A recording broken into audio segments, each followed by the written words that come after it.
Bismillahirrahmanirrahim. Assalamualaikum warahmatullahi wabarakatuh.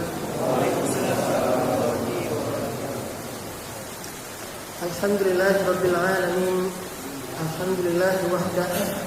Sadaqa wa'dah wa nasara 'abdah wa a'azza jundah wa hazama al-ahzaba wahdah.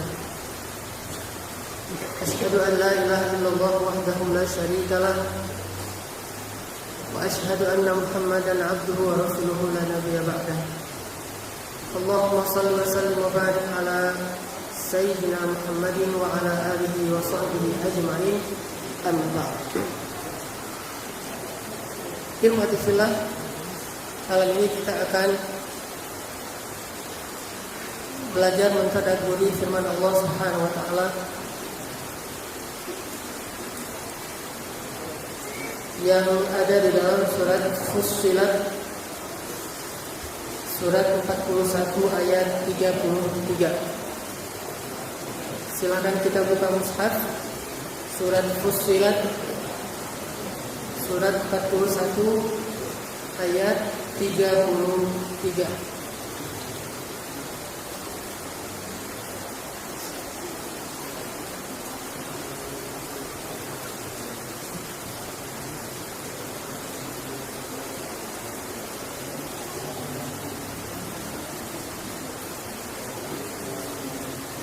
Surat Fussilat ayat 33.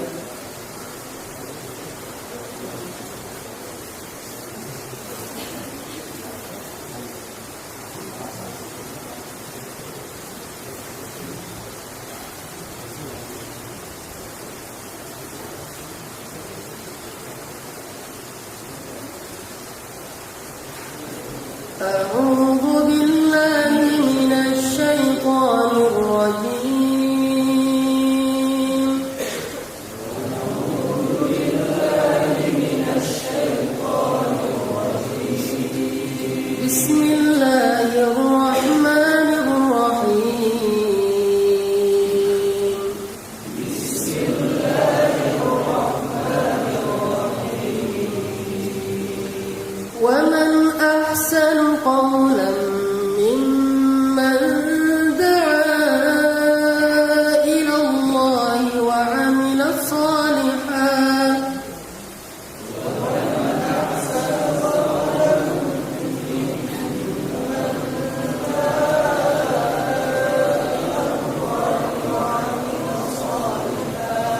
وعمل صالحا وقال إنني من المسلمين.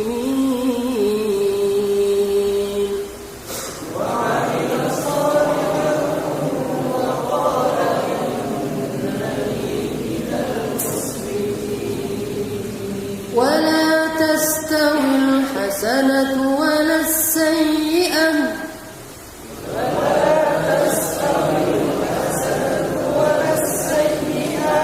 ادفع بالتي هي أحسن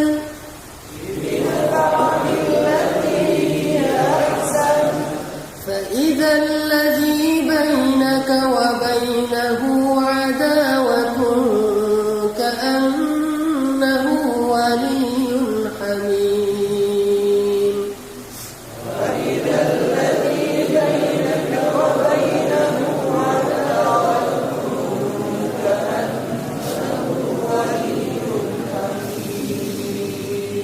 وما يلقاها إلا الذين صبروا وما يلقاها إلا ذو حظ عظيم.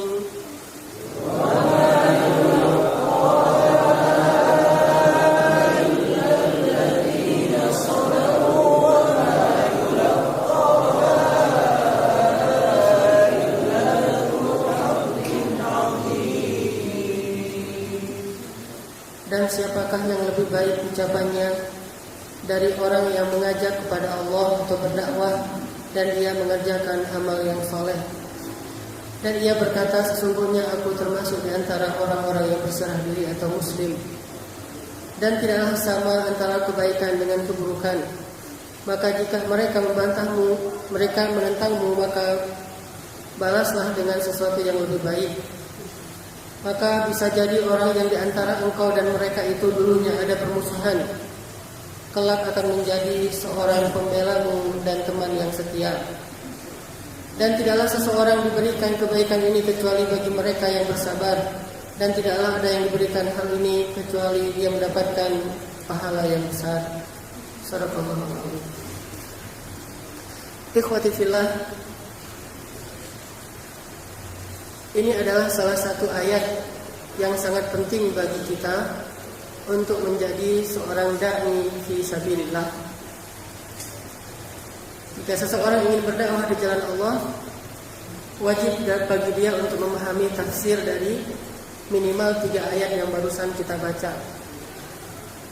Karena inilah bekal bagi kita untuk memiliki semangat dan memahami cara agar kita bisa benar-benar berdakwah di jalan Allah, dan dakwah kita itu dakwah yang insya Allah diridhoi oleh Allah Subhanahu wa taala.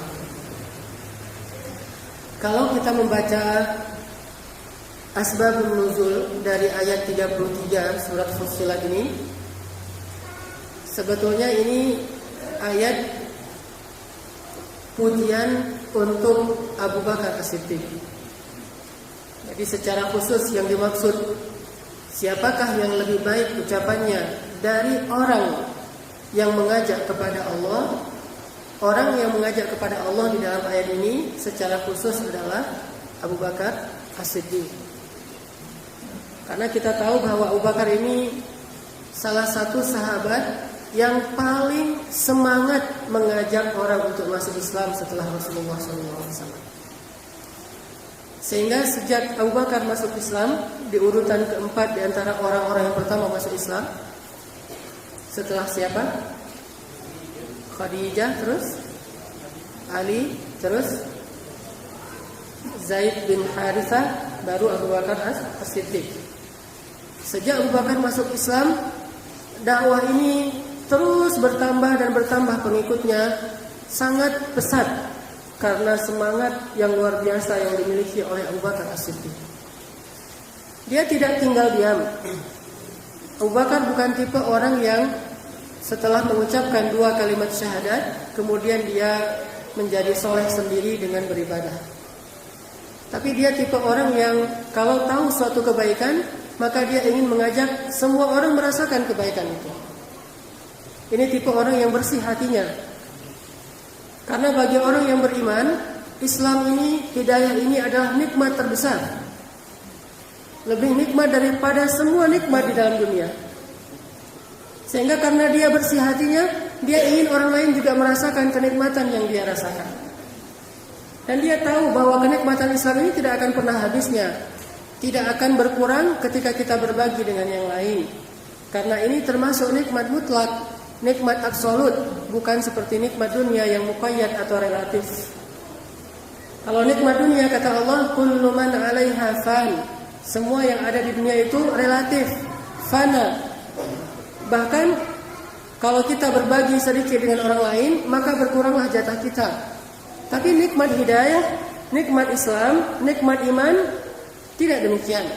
Justru ketika kita berbagi dengan orang lain, Allah akan tambahkan untuk kita yang lebih besar. Sehingga wajar jika Nabi SAW mengatakan, seandainya iman Abu Bakar ditaruh di satu timbangan, kemudian iman seluruh kaum muslimin ditaruh di timbangan yang lain, sungguh iman Abu Bakar itu lebih berat. Kalau iman di sini diartikan keyakinan, maka kenapa iman Abu Bakar bertambah terus? Karena beliau terus berdakwah fi sabilillah. Dan kalau iman ini diartikan amal, karena sebagian ulama mengartikan al-iman huwal amal, iman itu amal. Maka kenapa iman atau amal Abu Bakar lebih besar?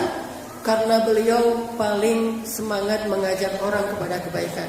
Sehingga setiap orang yang dapat hidayah lewat beliau, setiap amal mereka itu beliau mendapatkan pahala yang sama darinya. Bayangkan ikhwah sekalian, orang-orang yang masuk Islam lewat Abu Bakar itu bukan orang-orang biasa. Orang-orang yang semuanya dijamin surga tanpa hisab, tanpa azab. Mulai dari Utsman bin Affan, Maka sejak Utsman bin Affan masuk Islam lewat Abu Bakar, maka semua amal soleh yang dilakukan oleh Utsman, Abu Bakar dapat pahala yang sama. Kita tahu bagaimana infaknya Utsman, puluhan miliar sekali infak. Bagaimana Utsman membeli sebelah sumur di Madinah milik orang Yahudi yang harganya sangat mahal, nggak masuk akal untuk harga sebuah sumur, bukan sebuah, sebelah. Jadi sehari untuk kaum muslimin, sehari lagi untuk dikomersilkan. Tapi gara-gara udah ada setengah, akhirnya nilai bisnisnya berkurang. Akhirnya dijual semuanya oleh orang Yahudi dengan harga yang setengahnya lagi lebih murah. Utsman membelinya dengan harga yang mahal. Habis hartanya fi sabilillah. Utsman mendapatkan pahala atas infaknya fi sabilillah. Begitu juga Abu Bakar As-Siddiq mendapatkan pahala persis seperti yang didapatkan Utsman bin Affan. Kenapa? Karena Utsman itu dapat hidayah, Allah takdirkan lewat Abu Bakar As-Siddiq. Makanya Allah katakan, siapakah yang lebih baik ucapannya dari orang yang mengajak kepada Allah? Artinya daripada orang yang berdakwah fi sabilillah. Tidak ada yang lebih hebat amalnya daripada orang yang berdakwah di jalan Allah. Dan Nabi SAW mengatakan, jika ada seorang manusia yang dapat hidayah lewat engkau, maka itu lebih baik bagimu min humurin ni'am, daripada semua nikmat di dunia. Satu orang saja, dan bukan orang sekelas Utsman, orang biasa saja. Kalau dapat hidayah lewat kamu, maka itu lebih baik bagimu daripada seluruh isi dunia ini. Satu orang saja, dan bukan sekelasnya seperti Utsman, orang biasa. Bagaimana kalau banyak orang dan kelasnya itu seperti Utsman bin Affan dan yang lainnya? Utsman kemudian menjadi sahabat yang menjadi menantu Nabi juga, bahkan menikahi dua putri Nabi, sehingga dijuluki Dzun Nurain, laki-laki yang memiliki dua cahaya. Semua sampai Utsman menjadi seorang ahlul Quran, hafiz Al-Quran. Utsman menjadi seorang khalifah yang adil, Khalifatul Rasyidin yang ketiga. Dan Utsman pun memperoleh pahala syahid karena dia meninggalnya terbunuh di rumahnya ketika dia dikepung oleh orang-orang munafik. Hari pembunuhan Utsman itu beliau lewati dengan cara berpuasa sunnah, lalu beliau membaca Al-Quran, kemudian beliau dibunuh dari belakang sehingga darah itu muncrat di halaman Al-Quran yang beliau baca. Semua pahala yang diperoleh oleh Utsman ini, Abu Bakar memperolehnya persis sama dengan Utsman. Makanya Allah katakan, "Waman ahsanu qawlan mimman da'a ilallah." Siapa yang lebih hebat pekerjaannya, aktivitasnya daripada orang yang berdakwah di jalan Allah Subhanahu wa taala. Jadi ikhwah sekalian, banyak pekerjaan di muka bumi. Banyak amalan di muka bumi. Banyak perbuatan dan aktivitas di muka bumi yang dilakukan oleh manusia. Semua orang sibuk dengan kerjaannya masing-masing. Tapi Allah Subhanahu wa taala mengatakan, tidak ada yang lebih baik daripada berdakwah, bahkan lebih baik daripada ibadah. Walaupun tetap ibadah itu wajib. Kalau kita bilang lebih baik bukan berarti gugur. Misalnya salat di Masjidil Haram itu 10.000 lebih baik daripada di masjid yang lain, bukan berarti di masjid yang lain enggak perlu salat, tidak. Hanya ini keutamaan. Tidak ada yang lebih baik pekerjaan itu daripada berdakwah di jalan Allah, bahkan lebih baik daripada beribadah. Kenapa? Orang yang beribadah itu dia mendapatkan pahala sesuai dengan kesungguhannya. Sedangkan orang yang berdakwah dia mendapatkan pahala dari dirinya dan dari orang-orang yang beramal setelah dapat hidayah lewat dia. Maka tidak ada yang lebih utama daripada dakwah fisabilillah. Walaupun nanti puncaknya dakwah itu yang paling sulit adalah jihad fisabilillah kalau itu telah dibutuhkan. Tetapi itu bukan satu-satunya. Dan garis bawahi bahwa dakwah itu tidak selalu identik dengan ceramah. Dakwah itu tidak selalu identik dengan ta'lim, walaupun itu hanya salah satu di antara varian dakwah. Hanya salah satu di antara model-model dakwah, tapi dia bukan satu-satunya. Sehingga untuk menjadi seorang dai tidak harus menjadi seorang alim. Untuk menjadi seorang dai tidak harus menjadi seorang ustaz. Karena ini bukan bagian para ustaz saja. Semua orang bisa berdakwah. Bahkan Abu Bakar As-Siddiq sudah berdakwah di hari pertama sejak dia masuk Islam. Mau mendakwahi apa? Dia belum belajar apa-apa. Sudah berdakwah di hari pertama beliau masuk Islam. Begitu juga dengan Umar bin Khattab. Sudah berdakwah di hari pertama dia masuk Islam. Dia ajak orang-orang pemuka Quraisy yang keras-keras, Abu Jahal. Dia datang kepada Abu Jahal, "Ya Abul Hakam, saya sudah masuk Islam, ayo ikut saya." Tidak mau terima. Dia datang ke Walid Al-Mughirah, "Ya Walid Al-Mughirah, saya sudah masuk Islam, ayo ikut saya." Hari pertama.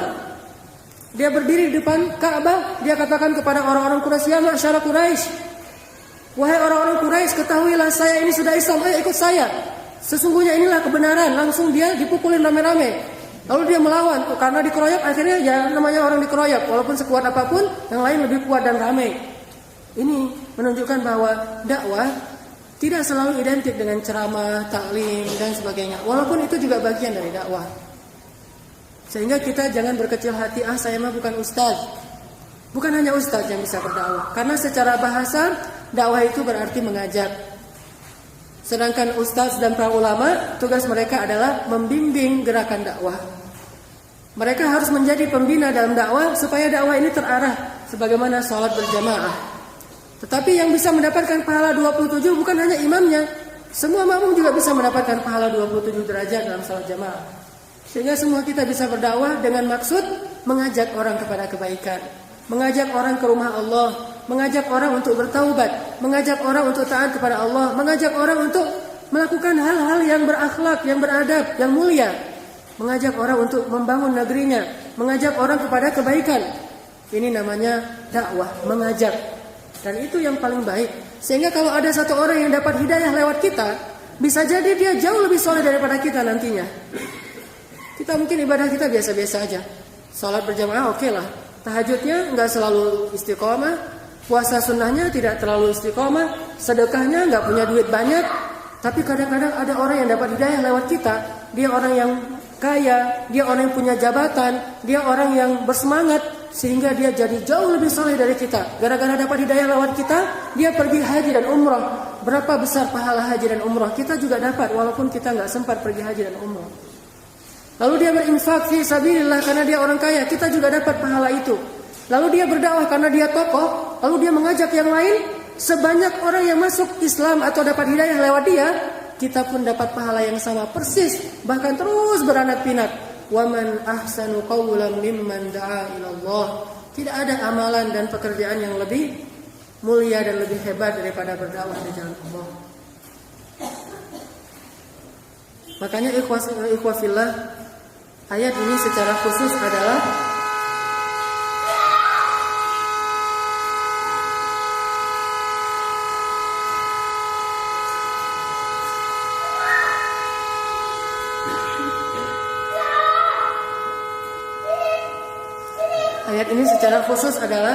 pujian terhadap Abu Bakar As-Siddiq. Ini Utsman. Siapa lagi yang diajak oleh Abu Bakar As-Siddiq untuk masuk Islam? Siapa lagi? Abdurrahman bin Auf. Dan tahukah kita betapa banyaknya sedekah dan infak Abdurrahman bin Auf? Sebanyak itulah pahala Abu Bakar As-Siddiq. Siapa lagi? Asadullah, singa Allah, Sa'ad bin Waqqas bin Abi Waqqas, paman Rasulullah dari ibunya. Bahkan paman Rasul dari ibunya lewat Abu Bakar As-Siddiq. Siapa lagi yang terkenal kesabarannya disiksa? Bilal bin Rabah. Maka pahala kesabaran yang Allah berikan kepada Bilal karena disiksa itu, maka Abu Bakar juga mendapatkan pahala yang sama. Bukan cuma mengajak Bilal masuk Islam, bahkan kemudian dia membeli Bilal dan memerdekakannya. Bilal. Siapa lagi? Thalhah bin Ubaidillah. Siapa lagi? Zubair bin Awam. 10 sahabat yang dijamin surga tanpa hisab, tanpa azab.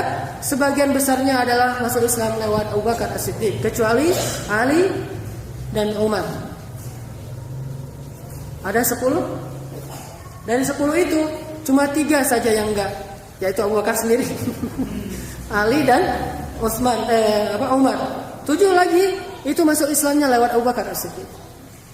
Jadi orang yang masuk Islam lewat Abu Bakar itu bukan orang biasa, orang yang luar biasa. Sehingga Allah memuji Abu Bakar berkali-kali dalam Al-Quran. Bahkan yang tidak sering kita kenal julukan untuk Abu Bakar selain As-Siddiq, dia juga dikenal dengan Al-Atiq. Apa arti Al-Atiq? Al-Atiq itu orang yang pasti bebas dari api neraka. Dijamin gak mungkin masuk api neraka. Bahkan namanya aja Al-Atiq. Bahkan dia yang membebaskan orang dari api neraka, apalagi dia sendiri. Sehingga Abu Bakar ini digelari oleh Rasulullah dengan julukan Al-Atiq, orang yang pasti dibebaskan dari api neraka. Jangankan apinya, asapnya aja gak pernah menyentuhnya. Suatu ketika saya pernah bercerita tentang hadis riwayat Bukhari. malaikat Jibril turun dan bercakap-cakap dengan Rasulullah SAW. Kemudian Rasulullah bertanya, "Ya Jibril, seberapa luasnya surga Umar bin Khattab? Bagaimana indahnya surga Umar bin Khattab? Bagaimana nikmat yang akan diperoleh oleh Umar bin Khattab di dalam surga?" Kata Jibril apa? "Ya Rasulullah, 1000 tahun itu gak cukup menceritakan nikmat yang akan diperoleh oleh Umar bin Khattab di dalam surga. 1000 tahun gak cukup waktu untuk menceritakan betapa banyaknya nikmat yang akan Allah berikan kepada Umar bin Khattab. 1000 tahun ceritain doang gak cukup. Tapi itu ya Rasulullah hanya sebagian kecil dari nikmat yang akan Allah berikan kepada Abu Bakar As-Siddiq. Gak ada apa-apanya dibandingkan yang akan diperoleh oleh Abu Bakar As-Siddiq. Kenapa demikian? Karena ayat ini, ayat 33, secara khusus untuk Abu Bakar. Tetapi secara umum, Al-Quran bukan cuma untuk Abu Bakar As-Siddiq. Dia adalah hidayah linnasi ajma'in. Dia adalah petunjuk untuk semua manusia. Maka kita pahami sekarang, kenapa Abu Bakar itu menjadi selalu disebut di atas di antara para sahabat. Selalu Abu Bakar. Salah satu rahasianya dia menjadi unggul, dia menjadi hebat karena dia adalah dai sejati. Wa man ahsanu qawlan mimman da'a ila Allah wa 'amila shalihan. Karena jangan hanya berdakwah sedangkan dirinya tidak mengamalkan. Ini syarat. Makanya Allah taruh di belakang. Tapi yang Allah ingin memberitahu kepada kita adalah soal dakwah. Tapi Allah enggak lupa menyebutkan wa 'amila shaliha, agar kita tidak menjadi orang yang mengajak orang kepada kebaikan tapi kita melupakan diri kita sendiri. Ini ikhwah sekalian tentang utamanya dakwah fisabilillah.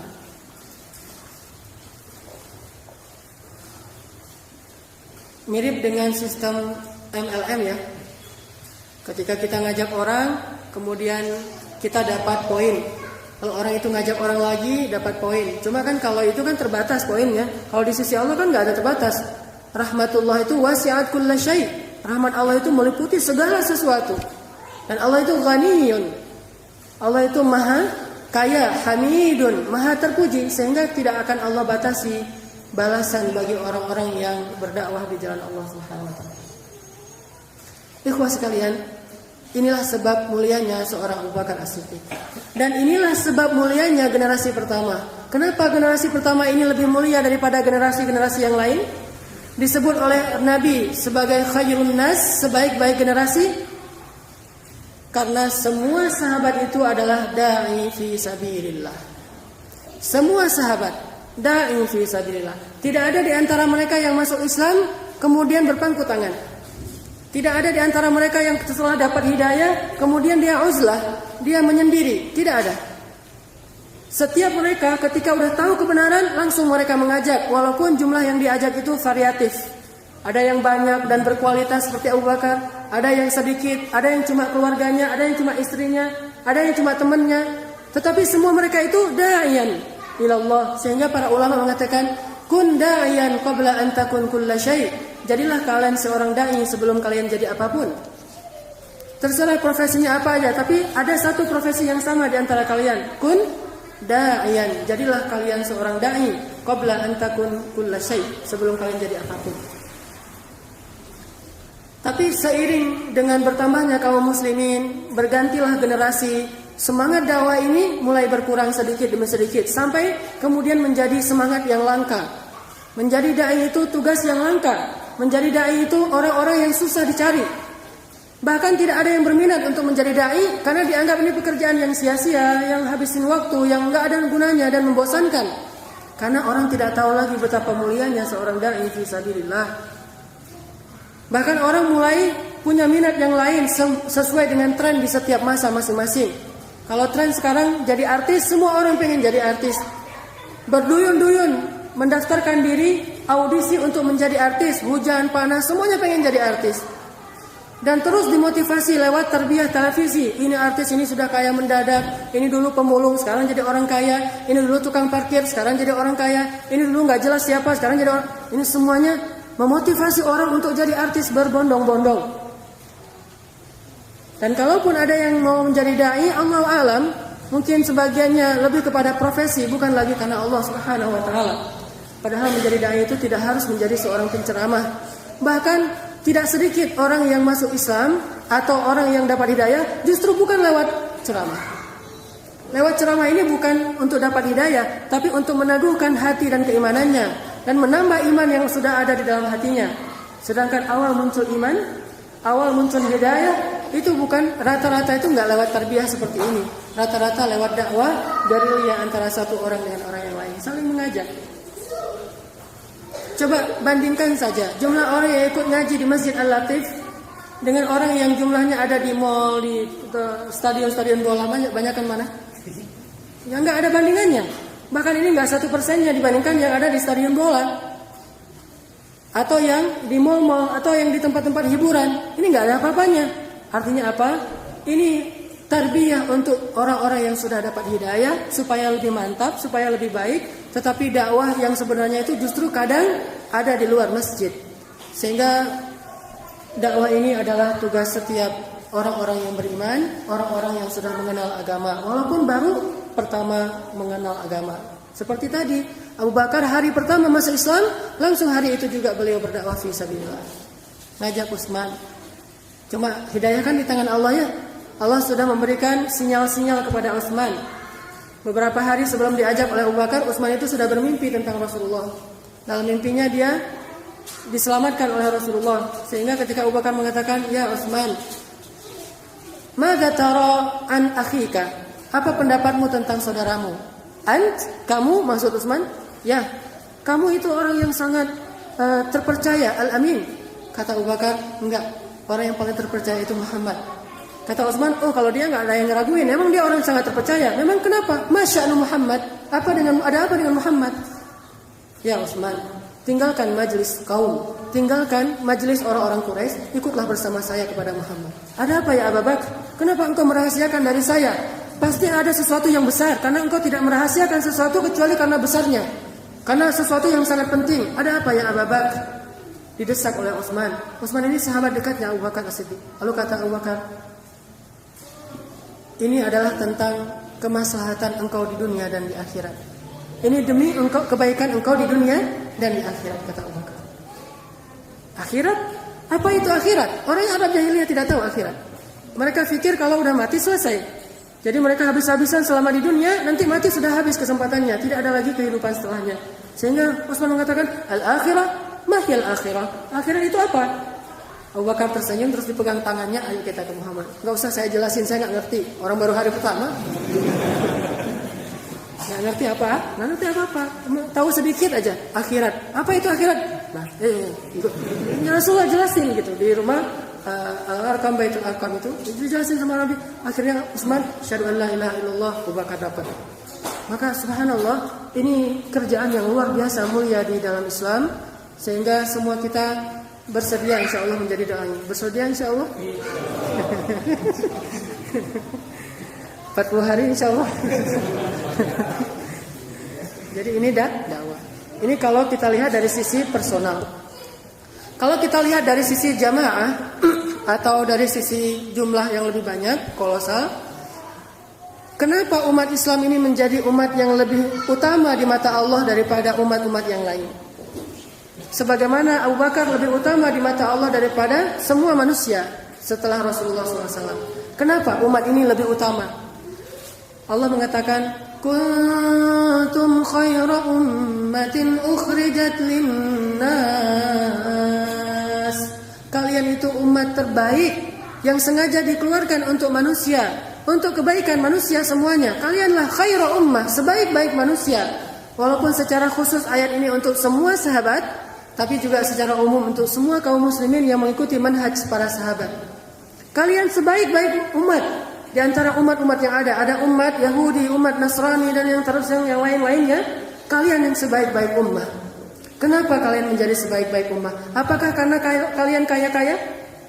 Justru sebagian besar para sahabat itu miskin-miskin. Miskinnya itu kalau di zaman kita bukan miskin, fakir. Saking miskinnya. Bukan karena itu kalian sebaik-baik umat. Apa karena mereka ini orang yang kuat-kuat? Kalau adu kekuatan dengan orang-orang Ad dan Samud, nggak ada apa-apanya. Satu laki-laki Ad dan Samud itu tingginya sekitar 80 hasta. 80 hasta itu sekitar 35 meter. Ada yang tingginya 2 meter. Wah, saya 2 meter pemain basket apa segala macam. Dengan Ad dan Samud nggak ada apa-apanya itu, diinjak doang tuh. Pakai ujung jari, nggak ada apa-apanya. 35 meter tingginya, kuat-kuat. Kaum Ad dan Samud, kalau bahasa kita raksasa. Cuma kalau bagi mereka kita ini yang hobbit. Kita ini yang kecil-kecil, bukan mereka yang raksasa. Mereka itu ideal karena Allah menciptakan Adam dengan tubuh yang ideal. Dan tubuh yang ideal itu kata Nabi 80 hasta. 80 hasta itu satu hasta segini, setengah meter kurang lebih, sehingga 35 meter atau 40 meter. Itu yang ideal. Kita ini sudah lemah. Makanya syariatnya paling ringan. Usianya pendek, tubuhnya pendek. Masa amalnya pendek? Mereka itu sekali itikaf 1000 bulan. Dan kita dikasih diskon hanya dapat 1 malam dari 10 malam itu. Seperti bahkan lebih baik daripada 1000 bulan. Kenapa Allah kasih banyak bonus untuk kita? Allah tahu kita ini lemah-lemah. Jadi kita bukan mulia karena kita kuat-kuat. Seandainya kekuatan itulah sebab kemuliaan, maka kaum Ad dan Samudlah yang paling mulia. Ternyata tidak. Bukan karena harta. Kalau seandainya karena harta, maka Qarunlah yang paling mulia. Ternyata tidak. Bukan karena kita semuanya punya jabatan dan tokoh-tokoh di masyarakat.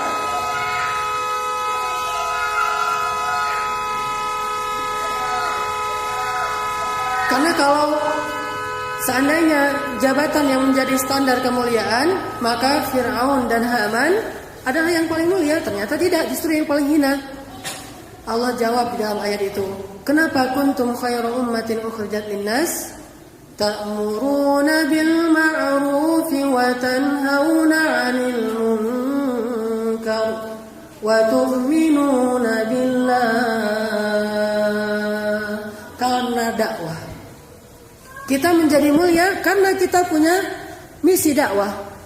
Kalau di zaman sebelum kita, umat-umat sebelum kita, mereka tidak diberikan beban dakwah. Mereka tidak diharuskan menjadi dai. Dakwah itu hanya dibebankan kepada nabi-nabi mereka. Sedangkan yang mau mengikuti nabi itu sunnah. Sedangkan umat Islam, semua kaum muslimin itu berdakwah. Kullukum ra'in wa kullukum mas'ulun an ra'iyatih. Walaupun minimal dakwah di dalam keluarga. Jadi yang menjadikan kita umat terbaik karena kita ini adalah ummatud dakwah, umatnya dakwah. Semua kita di leher kita ini ada baiat dakwah. Di pundak kita ini ada beban dakwah. Makanya kita disebut sebagai kuntum khairu ummatin ukhrijat linnas ta'muruna bil ma'ruf wa tanhauna 'anil munkar. Dan kita akan menjadi syahidan 'alan nas, menjadi saksi atas semua manusia sebagaimana Rasul syahidan 'ala anfusikum. Rasul menjadi saksi atas diri kita. Berarti kita menjadi seperti Rasul di antara semua manusia. Hanya kita tidak menyadari identitas mulia kita ini. Kita pikir kita hanya seorang makhluk yang diciptakan untuk beribadah. Padahal ayat tujuan penciptaan kita itu bukan cuma surat At-Tur, surat Az-Zariyat, wa ma khalaqtul jinna wal insa illa liya'budun. Ada ayat lain. Inni ja'al wa idh qala rabbuka lil malaikati inni ja'ilun fil ardi khalifah. Itu salah satu tujuan kita diciptakan, untuk menjadi khalifah. Apa tugas khalifah? Ta'muruna bil ma'ruf wa tanhauna 'anil munkar wasta'marakum fiha. Tugas khalifah itu amar ma'ruf nahi munkar, menegakkan kalimat Allah dan memakmurkan bumi dengan syariat Allah Subhanahu wa taala.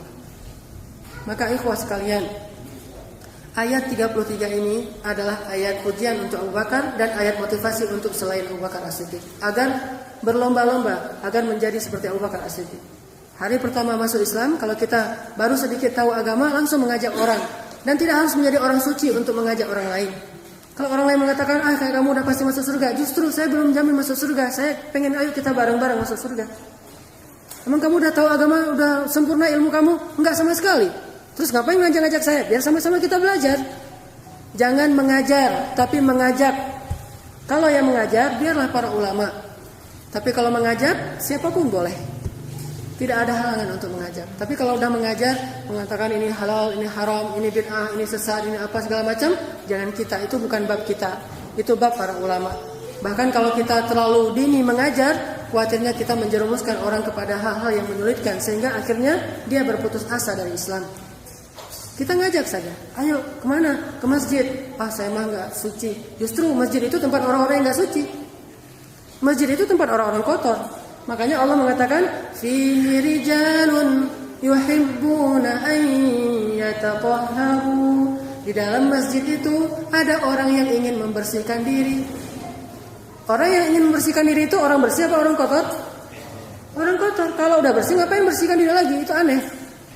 Barusan selesai mandi lagi, itu dicurigai. Kenapa itu? Tapi karena dia kotor, keringetan seharian, berlumpur, banyak noda, segala macam, dia membersihkan diri. Maka masjid adalah tempat orang-orang yang kotor, bukan tempat orang-orang yang bersih. Orang-orang yang bersih tempatnya di luar. Artinya apa? Orang-orang yang bersih mengajak orang lain untuk bersih. Bahkan yang belum bersih aja ngajak, apalagi yang sudah bersih. Tapi kalau yang udah merasa dia udah soleh, udah banyak ibadah, terus dia duduk di pojok masjid sendiri, siapa yang akan memperbaiki umat? Siapa yang akan memberitahu kebenaran? Kalau seseorang yang udah usia lanjut, kemudian dia beribadah sendiri di masjid, dia menjadi pengurus masjid. Kalau dia meninggal, terus siapa yang akan meneruskan pengurusan masjid? Kalau anak-anak mudanya dibiarkan dalam keadaan tersesat, maka kita butuh dakwah. Dan dakwah itu bukan untuk orang lain, untuk diri kita. Sebagaimana Abu Bakar menjadi mulia karena gara-gara dakwah. Jadi misi utama dari umat Islam ini adalah ta'muruna bil ma'ruf wa tanhauna 'anil munkar. Ini luar biasa ikhwasillah. Sehingga Allah katakan di ayat 35, "Wa ma yulaqqaha illa alladziina sabaru wa ma yulaqqaha." Coba lihat ayat terakhirnya. Tidak ada yang diberikan keutamaan dakwah ini kecuali bagi mereka yang sabar. Karena dakwah itu butuh kesabaran. Nomor satunya itu kesabaran. Dan tidak ada yang diberikan keutamaan dakwah ini kecuali dia mendapatkan hazzin azim. Allah tidak mengatakan azim kecuali dia tidak bisa terhitung. Pahala yang azim itu artinya nggak bisa kehitung. Kalau masih bisa kehitung, itu nggak disebut pahala yang azim, pahala yang banyak. Yang banyak itu masih terhitung, tapi kalau azim itu sudah tak terhitung lagi. Maka orang-orang yang berdakwah itu, kata Allah, orang-orang yang memiliki hazzin azim, kemenangan, pahala, balasan yang sangat luar biasa di sisi Allah SWT. Sehingga insya Allah nanti di akhirat dia akan digolongkan oleh Allah di atas mimbar-mimbar cahaya. Fi manabirin nur. Dia adalah di mimbar-mimbar cahaya. Ini orang-orang yang da'a ilallahi wa amila shalih. Ini ikhwah, semangat berdakwah itu harus kita tanamkan dalam diri kita.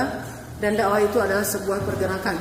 Kita harus buat program, kita harus mengajak orang lain, harus bergerak. Islam itu harus bergerak. Karena kalau tidak bergerak, lama-kelamaan dia akan mati. Dalam bahasa Arab, huruf yang hidup itu disebut harokah. Berharakat kalau bahasa kita ya. Ada harokatnya. Harokatnya fathah, dhammah, kasrah. Harokat dalam terjemahan bahasa artinya gerakan. Jadi yang berharakat itu hidup. Sedangkan yang tidak bergerak diistilahkan dengan sukun. Itu mati. Sukun mati, harakah hidup. Setiap yang hidup itu bergerak. Dan sesuatu yang tidak lagi bergerak berarti sudah mati. Semuanya. Sunnatullah dari kehidupan itu adalah bergerak. Dan sunnatullah dari kematian itu adalah berhenti, tidak lagi bergerak, tidak lagi denyutnya. Begitu juga jantung kita, begitu juga tubuh kita.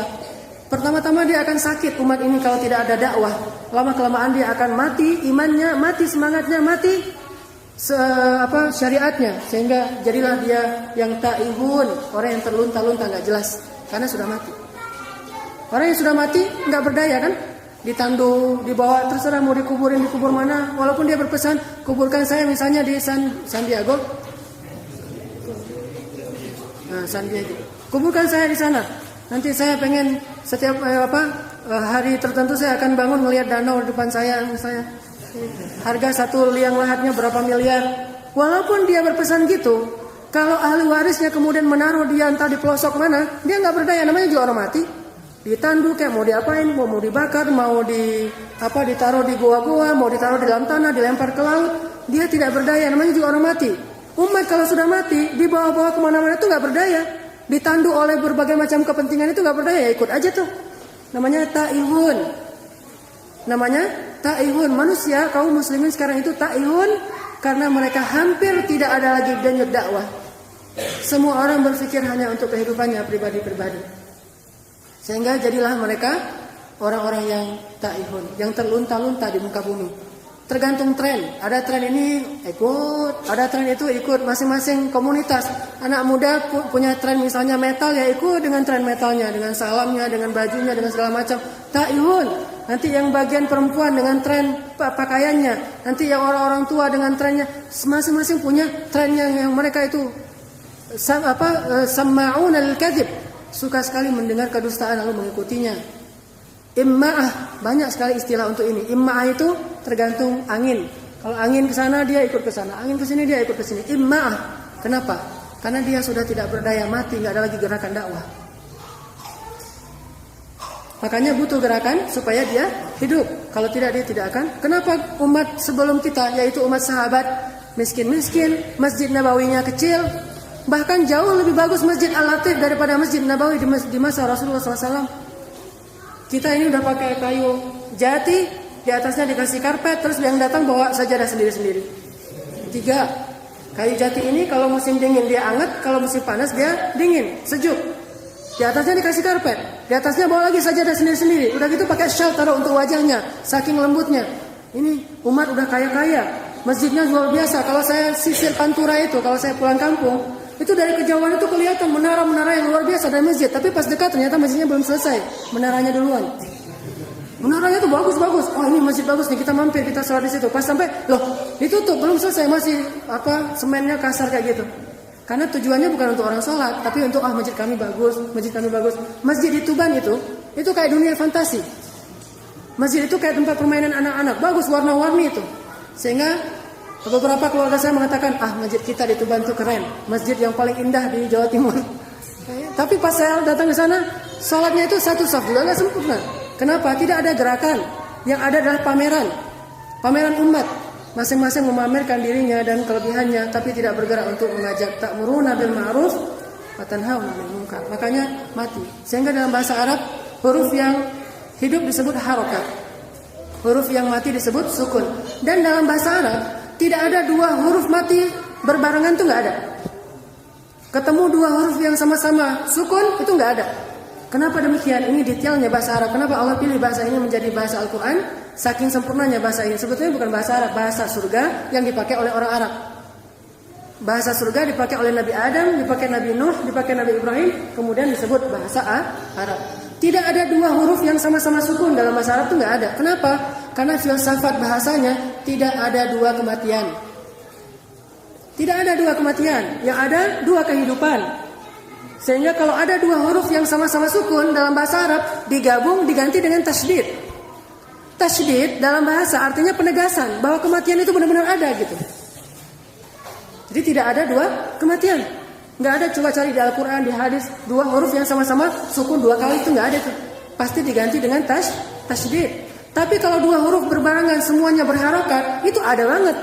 Bahkan banyak sekali. Kenapa? Memang kehidupan nggak sekali. Kehidupan itu ada dua, di dunia dan di akhirat. Tapi kematian hanya sekali saja. Maka ikhwah sekalian, kita tidak akan hidup, umat ini nggak akan kuat kalau tidak ada gerakan dakwah. Di situ kekuatannya, bukan di harta yang banyak, bukan di jumlah yang banyak. Kam min fi'atin qalilatin ghalabat fi'atan katsiratan biidznillah. Betapa banyak kelompok yang kecil mengalahkan kelompok yang besar karena izin Allah Subhanahu wa taala. Jadi bukan jumlah, bukan harta, bukan fisik, walaupun semua itu juga bermanfaat untuk dakwah, tetapi intinya adalah al-harakah, pergerakan dakwah. Sehingga umat yang Masjid Nabawinya terbuat dari pelepah kurma, sholatnya di atas tanah, sehingga jidat mereka semuanya kalau bangun dari sujud ada debunya. Di kita aja sholat nggak mau di atas tanah, seolah-olah itu najis. Kok sholat nggak pakai sajadah kotor? Itu beda definisi kotor kita dengan definisi fikih ya.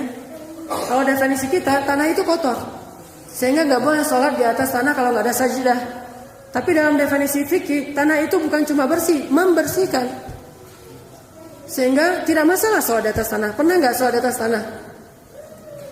Kalau di atas lumpur mungkin sering ya, di atas tanah, atau mungkin di lantai rumah kita nggak pakai sajadah, padahal ada sajadah tapi nggak pakai, ada debu di situ. Apa komentar orang-orang yang tidak mengerti? Loh, sholat kok di atas debu, nggak kotor itu, nggak ada. Nggak, ini bukan kotor, bahkan seperti sholat di atas air, karena dia bersih dan membersihkan. Alat kedua yang untuk bersuci setelah air yaitu tanah atau debu. Ada sahabat sholat di atas tanah, sehingga baju mereka, ya wajarlah orang sholat di atas tanah, bajunya berdebu, jidatnya berdebu. Bahkan kata Ali bin Abi Thalib, aku melihat generasi kedua ini tidak seperti generasi pertama.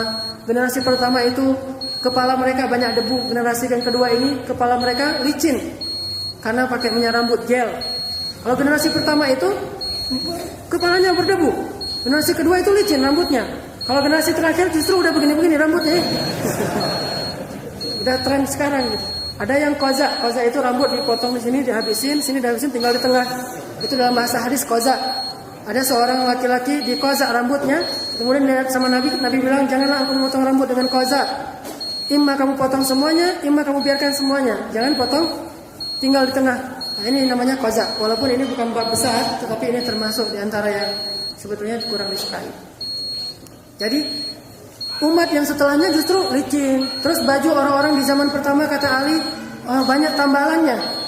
Bahkan baju Fatimah ketika menikah dengan Ali bin Abi Thalib ada sekitar 14 tambalan di baju pengantinnya. Bayangin, baju pengantin aja tambalan, gimana baju sehari-hari? Kayaknya bukan baju lagi, emang kain lap yang kalau di zaman kita itu dipakai untuk kain lap, bagi mereka dipakai jadi baju. Bahkan mereka sholat di masjid ada yang nggak pakai baju. Di kita aja dia pakai baju sholat. Di zaman itu banyak loh yang sholat nggak pakai baju. Baca aja hadis Bukhari tentang bolehnya sholat nggak pakai baju kalau nggak punya baju.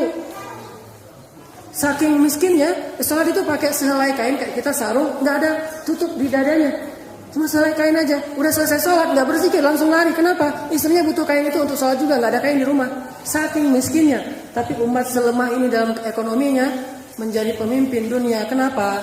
Karena al-harakah, pergerakan dakwah yang mereka semuanya bersemangat. Insyaallah nanti kita lanjutkan ayat 34 setelah sholat Isya. Dalam pemahaman Al-Quran, dakwah itu adalah sebuah anugerah yang Allah berikan kepada orang-orang yang Allah pilih. Sehingga para anbiya itu disebut dengan Al-Mukhtar.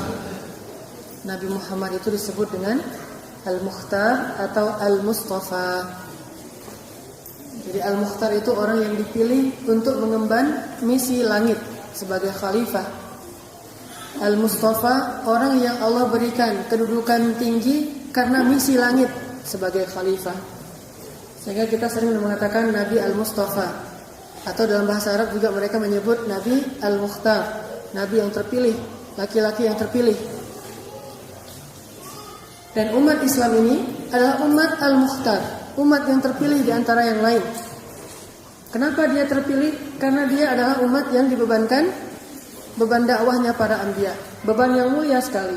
Dan ini nikmat dari Allah, bukan beban dalam arti masalah, bukan beban dalam arti ke sesuatu yang tidak disukai. Justru bagi orang yang memahami hakikatnya, ini adalah nikmat terbesar. Dan kita beruntung jadi umat yang Al-Mukhtar, yang dibebankan dakwah seperti ini. Seperti yang saya baca tadi di rakaat kedua, ketika orang-orang kafir mengatakan, kamu hanya manusia biasa seperti kami, wahai para anbiya. Kata para anbiya, ya, innahnu illa basyarun mithlukum. Kami memang manusia yang biasa sama seperti kalian. Walakin, akan tetapi, yamunnullahu ala man yasha'u min ibadih. Allah memilih dan memberikan keutamaan terhadap siapa yang Dia kehendaki di antara hamba-hambanya. Maksudnya apa?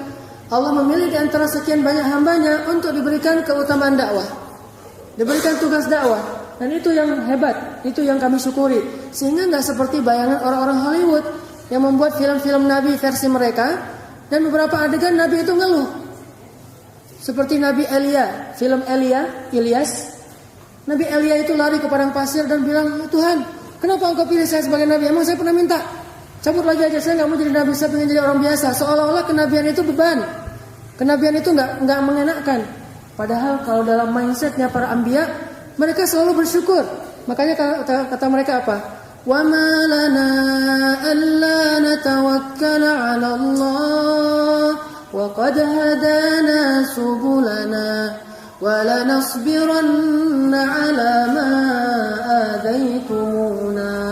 Kenapa kami tidak mau bertawakal kepada Allah? Bukankah Allah telah memilih kami? Artinya kami senang sekali berserah diri kepada Allah. Kami senang sekali bergantung kepada Allah. Karena Allah baik banget udah memilih kami di antara hamba-hambanya mengemban dakwah ini. Karena itu, wala nasbiran. Kami benar-benar akan bersabar atas apapun tantangan dakwah, karena dakwah ini lebih penting daripada semua masalah.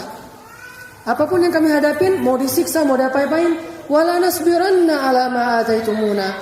Kami benar-benar akan bersabar. Pakai tasydid. Apa tadi arti tasydid? Penegasan, penekanan. Tasydid, syiddah dalam bahasa Arab artinya penegasan, penekanan. Harusnya mereka bisa mengatakan wala nasbir ala ma ataitumuna. Itu bahasa Arab yang benar juga. Wala nasbir ala ma ataitumuna. Tapi enggak. Wala nasbiranna. Pakai tasydid di nun. Wala nasbiranna ala ma ataitumuna. Kami benar-benar pakai tasydid lagi. Jadi ada lam takkid, ada tasydid. Jadi double gitu. Kami sungguh benar-benar akan bersabar atas apapun resikonya. Kenapa? Dakwah ini lebih indah daripada resikonya. Dakwah ini lebih penting daripada masalahnya. Dan memang masalah itu akan menjadi salah satu bagian dari dakwah. Karena sunatullah, dakwah itu akan menghadapi tantangan-tantangan. Itu sunatullah. Gak ada dakwah yang mulus-mulus saja, itu gak ada. Sulaiman pun menghadapi itu. Kita tahu kisah Sulaiman sempat terpuruk beberapa saat sampai kehilangan semua anugerah yang Allah berikan kepadanya kan. Cuma kalau bagi orang Hollywood beda lagi versinya. Jadi pengemis lah. Ini namanya dalam bahasa tafsir Israiliyat, mitos-mitos Yahudi. Dan dalam tafsir itu ada beberapa kajian khusus Israiliyat. Kalau di Al-Azhar membahas mitos-mitos Yahudi seputar para nabi. Seperti Nabi Yunus yang katanya keluar dari perut ikan itu nggak pakai busana, terus semuanya terkelupas kulitnya. Ngapain itu dibahas? Namanya juga orang Yahudi.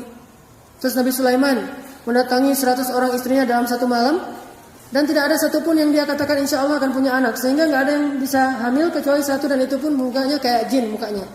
Mana ada Nabi punya anak kayak jin? Ini namanya mitos Yahudi. Mereka itu nggak ngerti, feel-nya para anbiya itu nggak dapat. Maka alhamdulillah sekarang kita insya Allah bentar lagi mau buat film sama Pak Deddy Mizwar, film tentang Sayyidina Ali bin Abi Thalib dengan yang sebenarnya, versi yang sebenarnya. Saya diminta jadi staf ahlinya untuk menjelaskan tentang feel-nya sahabat itu gimana. Karena kalau nggak pernah tinggal di Arab tuh nggak ngerti. Feel-nya orang-orang Arab itu, sahabat itu mulianya gimana. Kadang-kadang ntar salah penafsiran jadi nggak dapat gitu. Ruhnya tuh nggak dapat. Makanya kenapa film Umar itu dapat banget ya. Kalau kita nonton tuh kayak dapat banget tuh, jiwanya tuh dapat banget. Karena emang yang jadi staf ahlinya itu orang-orang ulama-ulama yang memang mengerti ruhnya sahabat, semangatnya sahabat. Jadi para anbiya itu nggak pernah merasa menyesal jadi nabi, itu nggak ada ceritanya. Begitu juga para sahabat nggak nyesal jadi umat Muhammad, itu nggak nyesal, malah beruntung banget. Maka mereka disebut orang-orang yang Allah pilih. Dalam surat Maryam Allah katakan ulaiikal ladzina an'ama Allahu 'alaihim. Itulah orang-orang yang telah Allah beri nikmat. Nikmat apa? Kalau kita baca ayat-ayat sebelumnya dari awal surat Maryam, bukan nikmat kekayaan, karena enggak ada yang pada kaya dari awal cerita. Ada Zakaria meninggalnya gimana? Dibelah dua pakai gergaji manual. Dibelah. Zakaria, Nabi dibelah sama orang Bani Israel. Yang kedua Yahya diapain? Lagi sujud, digorok. Kepalanya dikasih hadiah untuk seorang putri yang jatuh cinta kepada Yahya, tapi Yahya nggak mau sama dia karena dia kafir. Makanya gara-gara putus cinta, dukun bertindak. Kalau ini prajurit bertindak, dia kasih kepalanya Yahya yang suci, darah yang suci. Makanya mereka dikutuk 2 kali jadi kera, sekali jadi babi kan ya, 3 kali kutukan. Gara-gara suka membunuh para anbiya. Yaqtuluna an-nabiyina bighairil haqq. Terus kisah siapa lagi di situ? Maryam malah justru sangat sederhana hidupnya. Aisyah sama juga demikian. Ibrahim memang sempat kaya tapi kemudian diusir dari Irak. Kemudian siapa lagi? Anaknya Ibrahim, Ismail, Ishak, Yakub, Musa, Harun, terakhir Idris. Lalu Allah tutup dengan kalimat ulaik, mereka itu, mulai dari Zakaria sampai Idris, alladzina an'ama Allahu 'alaihim. Kayak di surah Al-Fatihah, siratal ladzina an'amta 'alaihim, orang yang Allah beri nikmat. Nikmat apa ini? Kata ulama tafsir, nikmat iman dan dakwah. Ta'muruna bil ma'ruf wa tanhauna 'anil munkar wa tu'minuna billah, itulah nikmatnya. Minan nabiyyina min dzurriyyati Ibrahim wa mimman hamalna ma'a Nuh wa min dzurriyyati Adam wa mimman hamalna ma'a Nuh wa min dzurriyyati Ibrahim wa Israil wa mimman hadaina wajtabaina, yang kami beri hidayah dan kami pilih. yang kami beri hidayah dan kami pilih. Jadi bisa disebut siratal ladzina an'amta alaihim itu jalannya para dai sepanjang masa, baik generasi para rasul, para anbiya, para ulul azmi dan para ulama dan mujahid sepanjang masa. Itulah siratal ladzina an'amta alaihim. Jadi ketika kita berdoa ihdinas siratal mustaqim, siratal ladzina an'amta alaihim, artinya ya Allah jadikan kami salah satu di antara golongan para duat, dai yang mulia fi sabilillah. Itu maksudnya. Jadi enggak ada nabi yang nyesal. Bahkan mereka mengatakan kami beruntung dipilih oleh Allah. Dan siapa yang dipilih oleh Allah, maka dia termasuk orang-orang yang ulaika humul muflihun di rakaat pertama tadi. Ta'muruna bil ma'ruf wa tanhauna 'anil munkar wa ulaika humul muflihun. Orang yang beruntung sekali. Beruntung kenapa? Di antara sekian banyak hamba, mereka yang Allah pilih untuk mengemban misi dari langit langsung, misi dari Allah Subhanahu wa taala. Sama kayak kita. Ketika dipilih menjadi duta salah satu produk, itu orang yang bagi yang lain beruntung banget jadi dutanya. Atau dipilih menjadi salah satu pekerjaan yang gengsi di masyarakat. Mungkin masuk kantor BUMN atau mungkin kantor-kantor yang pekerjaan-pekerjaan yang orang semuanya pengen, itu keren gitu, terpilih gitu.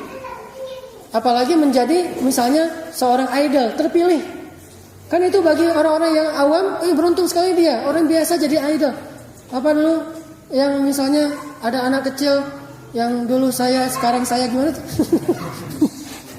Ya, yang pengamen tiba-tiba, terus yang di Surabaya itu pengamen juga, terus yang stand up comedy itu, anak saya mah keturunan Jawa asli, tapi keluarga saya memegang erat budaya Eropa gitu-gitu kan.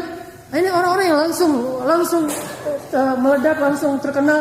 Bagi orang-orang awam ini keren banget nih. Bagi orang yang beriman, ketika dipilih menjadi dai, dialah orang-orang yang paling beruntung. Ulaika humul muflihun. Dan Islam ini butuh dakwah. Makin geliat dakwah itu makin terasa, berarti makin hidup. Ketika semuanya sudah paham dakwah, maka insya Allah Islam ini sudah kuat. Karena semuanya melek dakwah. Sebagaimana yang tadi saya sebut, generasi sahabat itu generasi yang lemah secara ekonomi.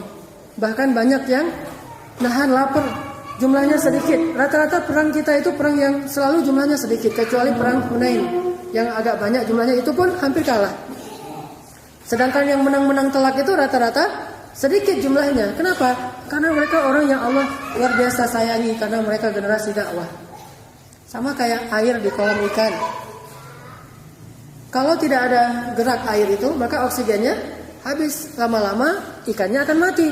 Begitulah umat. Kalau tidak ada penggerak dakwah, maka umat ini lama-lama akan kehabisan semangat, ruh, iman, lalu jadi matilah dia. Ketika dia udah gak berdaya, maka digorenglah oleh kepentingan-kepentingan orang yang musuhi agama Allah. Digoreng, disambal, dibuat pepes. Terserah mereka mau dibuat apa umat Islam ini. Ada kelompok yang digoreng, ada kelompok yang dijadikan pepes, ada kelompok yang dikuah, garang asam misalnya ada. Ini tergantung. Kalau kita analogikan dengan ikan, kenapa dia bisa digoreng? Karena udah gak bisa bergerak. Makin airnya ngalir, makin dia segar, sehingga geraknya itu cepat, susah ditangkap. Umat Islam itu seperti itu analoginya. Jadi nggak bergerak itu berarti mati. Kita harus bergerak. Dan bukan untuk yang lain saja, untuk diri kita juga sendiri. Apalagi dengan kondisi Islam saat ini, yang benar-benar dalam keadaan seperti anak yatim, padahal jumlahnya banyak. Maka marilah kita, apalagi ini yang muda-muda yang masih punya semangat dan kekuatan, ayo bergerak. Karena nanti ketika kita udah usianya udah lanjut, hanya tinggal keinginan tapi udah nggak mampu. Saya ngajak beberapa misalnya orang-orang tua yang ikut talim saya, ayo ikut olahraga. Olahraga jalan aja susah, naik tangga aja susah, gimana mau olahraga? Udah nggak mampu. Jadi mumpung masih muda nih, ayo kita berdakwah di jalan Allah. Mulai dari mengajak saudara-saudara kita, semuanya terlibat, semuanya mengajak. Jangan hanya ustaznya, karena kalau saya mungkin lebih ke tarbiyah, dan saya juga mengajak orang-orang yang saya kenal. Semuanya kita mengajak. Ini dakwah, sehingga kita menjadi orang-orang yang dimuliakan Allah. Kedua, ayat 34. Di situ Allah menyebutkan kalimat yang luar biasa. Bisa jadi orang yang dulunya memusuhi engkau nanti menjadi pembela dan teman setia. Ini luar biasa nih dakwah. Gimana caranya bisa menjadikan musuh menjadi teman setia dan pembela kita? Kita harus tahu bahwa target dakwah itu adalah hati manusia, bukan tubuhnya. target dakwah adalah hati manusia. Sehingga kemampuan yang harus dimiliki oleh seorang dai itu adalah kemampuan untuk membujuk hati manusia. Sehingga dalam agama kita ada istilah mu'allaf. Apa arti mu'allaf bagi orang Indonesia? Orang yang lahirnya sebagai non-muslim lalu masuk Islam ya. Udah 10 tahun masuk Islam itu mu'allaf. Udah 50 tahun masuk Islam itu mu'allaf. Tetap aja disebut mu'allaf kan ya. Orang yang enggak muslim dari lahir itu mu'allaf di Indonesia. Atau orang yang baru masuk Islam. Sedangkan dalam bahasa Arab mu'allaf itu artinya orang yang hatinya sedang dibujuk. Orang yang hatinya sedang dibujuk. Walaupun dia ke gereja itu disebut mu'allaf. Kalau ada gereja, ada mu'allaf masuk gereja. Mu'allaf kok masuk gereja? Ya namanya juga mu'allaf. Kalau udah masuk masjid bukan mu'allaf, muslim. Jadi mu'allaf itu orang yang sedang dibujuk hatinya supaya mau masuk Islam. Itu namanya mu'allaf. Dalam bahasa lain disebut ta'liful qulub, membujuk hati. Dan target dari dakwah itu hati manusia. Karena iman itu letaknya di dalam hati. Iman itu bukan di tubuh. Orang bisa pakai pakaian apa saja, pakaian ustadz dengan topi haji. Kalau dia riak hatinya, nggak ada nilainya di mata Allah. Makanya target dakwah itu adalah hati manusia. Kenapa hati? Kenapa nggak tubuh yang lain dan sebagainya? Karena kalau udah dapat hati, dia akan kasih tubuhnya dan seluruh dirinya akan diberikan. Dan tahukah kita, satu-satunya organ tubuh manusia yang nggak bisa dikuasai orang lain adalah hati. Cuma hati yang merdeka, yang lain bisa diperbudak, tapi hati tidak. Makanya ketika Bilal disiksa sama Umayyah bin Khalaf, Bilal bilang apa? Ya Umayyah, tidak cukupkah engkau memiliki tubuh saya? Biarkan hati saya milik Allah. Kata Umayyah, kamu milik saya tubuh dan hatimu. Kata Bilal, tidak bisa. Sehingga disiksa, tetap gak bisa. Karena hati itu gak bisa dibeli. Hati itu gak bisa dipaksa. Hati itu harus dibujuk. Makanya ada ayat, La ikraha fid din. Tidak boleh paksa dalam agama. Kenapa? Karena gak pernah bakal berhasil. Mau dipaksain itu gak berhasil. Mungkin berhasil maksa dia mengatakan La ilaha illallah dengan lisannya, tapi hatinya gak akan bilang itu. Sama kayak orang mencintai. Cinta itu kan di hati kan ya. Sehingga ada lambang hati kan. Bisakah kita memaksa orang untuk mencintai kita? Lo bilang I love you, kalau enggak saya bunuh nih. Mungkin lisannya bisa dipaksa. Dia bilang I love you, gitu kan ya. Karena lisannya dipaksa, oke. Tapi hatinya mencintai? Tidak. Karena hati itu free. Gak ada yang bisa memiliki hati kecuali Allah SWT. Makanya cara dakwah itu adalah ke dalam. Targetnya itu hati-hati manusia. Sehingga yang dibidik itu orang-orang yang potensi hatinya bersih-bersih. Gak ada hamiyah, jahiliyah. Masuk satu persatu. Dan kalau udah dapat hatinya, dia akan serahkan tubuhnya seperti Ummu Imarah yang saya ceritakan kemarin. Dia akan berikan tubuhnya dengan 13 luka, tidak masalah. Karena hatinya udah diberikan untuk Allah SWT. Maka tubuh ngikut. Harta habis-habisan. Semuanya dapat kalau sudah dapat hati. Tapi kalau dipaksa tubuhnya, itu seperti Abu Sufyan. Abu Sufyan ketika perang Uhud, dia menyewa tentara bayaran untuk mengalahkan kaum muslimin itu kurang lebih sekitar 3.000 tentara. Sendiri itu. Saking kayanya Abu Sufyan, dia datangkan tentara bayaran dari daerah Ethiopia, itu kampungnya Bilal. Orangnya sekuat Wahsy, datang tuh 3.000 pasukan. Dibayar semuanya untuk bisa membunuh Rasulullah SAW. Tapi mereka itu dimiliki fisiknya tapi tidak dimiliki hatinya. Bisa dipaksa tapi tidak bisa dibuat benar-benar beriman. Makanya dalam surat Al-Hujurat ada ayat, ketika datang sekelompok orang Badui mengaku beriman, Allah menolak imannya. Lisannya mengatakan asyhadu an la ilaha illallah. Kata Allah apa? Tidak. Kalian bukan orang yang beriman. Kenapa? Walamma yadkhulul imanu fi qulubikum. Karena iman belum masuk ke dalam hati kalian. Walaupun lisannya mengatakan la ilaha illallah, kalau hatinya belum beriman, ditolak imannya. Maka target dakwah itu adalah hati manusia. Dan kemampuan yang harus dimiliki untuk itu adalah kemampuan menta'liful qulub, membujuk hatinya. Dan Nabi SAW sebaik-baik teladan dalam urusan ini. Paling pintar membujuk orang sehingga mau masuk Islam, menyerahkan hatinya, akhirnya diserahkanlah seluruh dirinya kepada Islam. Jadi gak bisa kita paksain orang untuk datang ke masjid.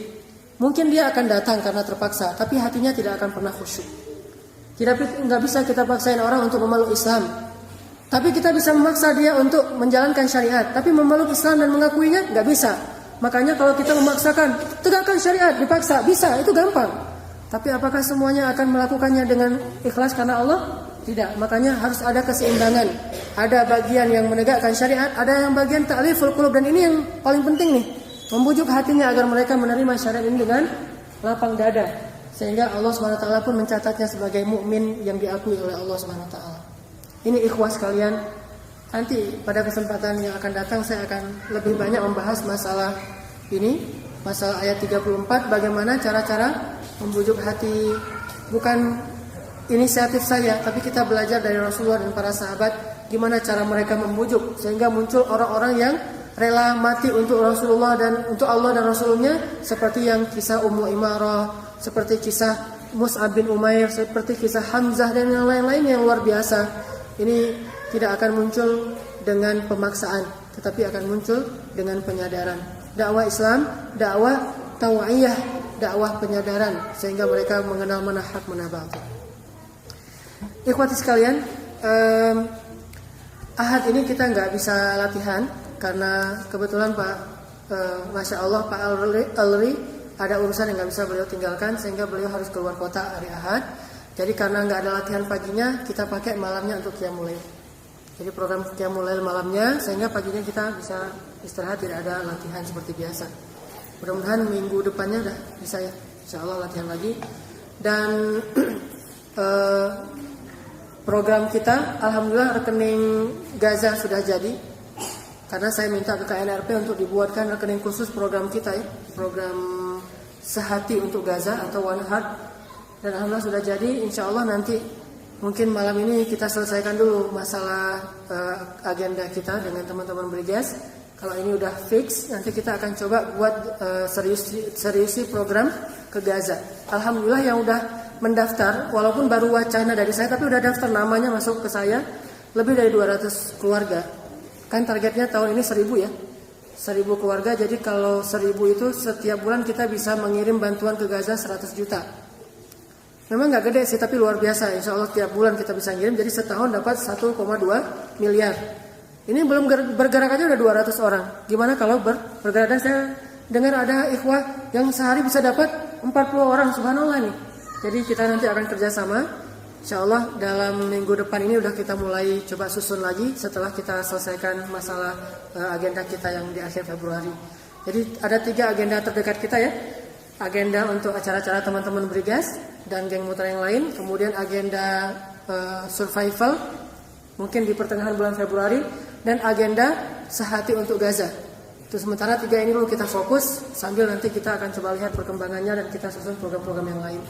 Ayo kita bersemangat mengikuti jejak Abu Bakar As-Siddiq, berdakwah di jalan Allah, bukan menjadi seorang penceramah, tapi mengikuti dan membuat program-program yang cerdas untuk menyadarkan masyarakat dan membentengi kaum muslimin dari pengaruh-pengaruh yang sesat. Barakallahu li wa lakum, subhanakallahumma wa bihamdika, asyhadu an la ilaha illa anta, astaghfiruka wa atubu ilaik. Assalamualaikum warahmatullahi wabarakatuh.